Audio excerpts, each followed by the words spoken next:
ఒకరు తప్పు చేస్తే ఆ తప్పును అందరికీ అంటగట్టడం కరెక్టేనా? ఒకరు చేసిన తప్పును అందరికీ అంటగట్టే మనస్తత్వం కరెక్టేనా?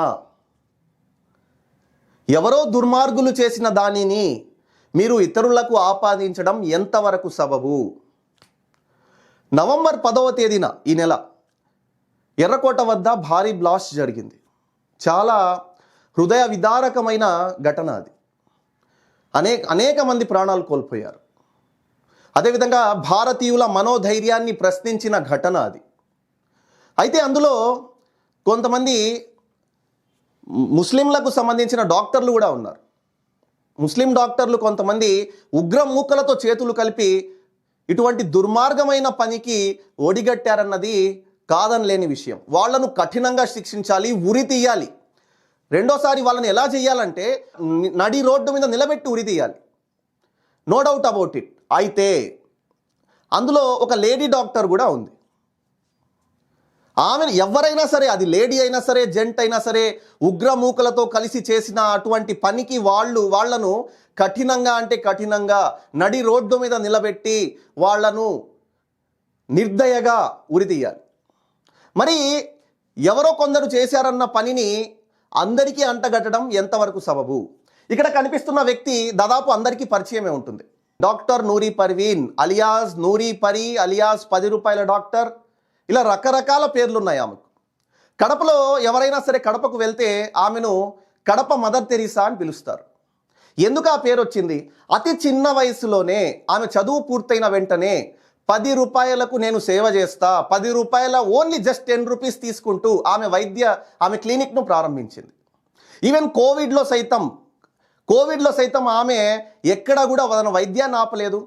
అదేవిధంగా భోజన వసతి ఏర్పాటు చేసి అనేక మందికి ఆకలి తీర్చింది ఆమె. మరి అటువంటి నూరి పర్వీన్ వెనుక ఇలాంటి దుర్మార్గులు, దుష్టులు ఎందుకు పడ్డారన్నది ఇక్కడ అర్థం కాని విషయం. కొంతమంది సైకోల్లా బిహేవ్ చేస్తూ ఉంటారు. వరుసగా ఈ మధ్య నేను చూస్తున్నాను కంటిన్యూగా ట్రోలింగ్స్. ఈమె కూడా అదే, నువ్వు కూడా 10 రూపాయలు చేస్తున్నావు కదా, నీకు ఎక్కడ సరిపోతుంది? 10 రూపాయల వెనుక అర్థం ఏంటి? ఇలాంటి ఎవరైతే సైకో మైండ్ సెట్ ఉంటుందో, ఈ సైకో మైండ్ సెట్లకు ఎంత చెప్పినా కూడా వాళ్లకు అర్థం కాని విషయం అది. ఎవడో చేసిన తప్పుకు ఇక్కడ వీళ్ళను పాయింట్అవుట్ చేయడం ఎంతవరకు సబబు? బహుశా ఆమె ఏ పార్టీ అయినా అయి ఉండొచ్చు. పార్టీ కానంత మాత్రాన, ఒక ముస్లిం అయినంత మాత్రాన ఇటువంటి దుర్మార్గమైన పోస్టులకు పాల్పడుతుండడం ఎంతవరకు సబబు? దీని మీద ఖచ్చితంగా యాక్షన్ తీసుకోవాలి. అలాంటి వాళ్ళ మీద ఖచ్చితంగా అలాంటి వాళ్ళను ప్రశ్నించాలి, అలాంటి వాళ్ళను ఖచ్చితంగా శిక్షించాలి. లేకపోతే ఇలాగే పేట్రేగిపోతూ ఉంటారు. తను ఒక మహిళ, తన వృత్తి అది. తను 10 రూపాయల డాక్టర్గా చాలా ఫేమస్ అక్కడ కడపలో. ఆమె ఏదో నూరి చారిటబుల్ ట్రస్ట్ అని ఏదో ఆమె పనులు ఆమె చేసుకుంటూ పోతా ఉంది. కాకపోతే సోషల్ మీడియాలో ఆమెకు చాలా హైప్ ఉంది. ఆ సోషల్ మీడియా హైప్ను క్రియేట్ చేసుకొని ఇటువంటి దుర్మార్గమైన పోస్టులను క్రియేట్ చేస్తూ పెడుతుండడం ఎంతవరకు సబబు? దీన్ని ఖచ్చితంగా నేను ఖండిస్తున్నాను. అందరూ కూడా ఖండించాల్సిన విషయం అది. నాట్ ఓన్లీ ముస్లిమ్స్, అందరూ ఖండించాలి. ఎందుకంటే మన చుట్టుపక్కల తిరిగేవాళ్ళు ముస్లిమ్స్ అన్నవాళ్ళు ఎక్కడి నుంచో ఏదో జరిగిపోతుంది, ఎక్కడి నుంచో ఇప్పుడు కొత్తగా వచ్చేసి యాడ్ అయ్యి చేసుకున్న వాళ్ళు కాదు. మన చుట్టుపక్కల, మన ఇంటి పక్కన, మన ఇంట్లో దమ్ముళ్లాగా మన చుట్టుపక్కల ఎన్నో చోట్ల ఎన్నో అన్యోన్యంగా, ఆప్యాయతంగా ప్రతి చోట్ల భారతదేశం ఇది.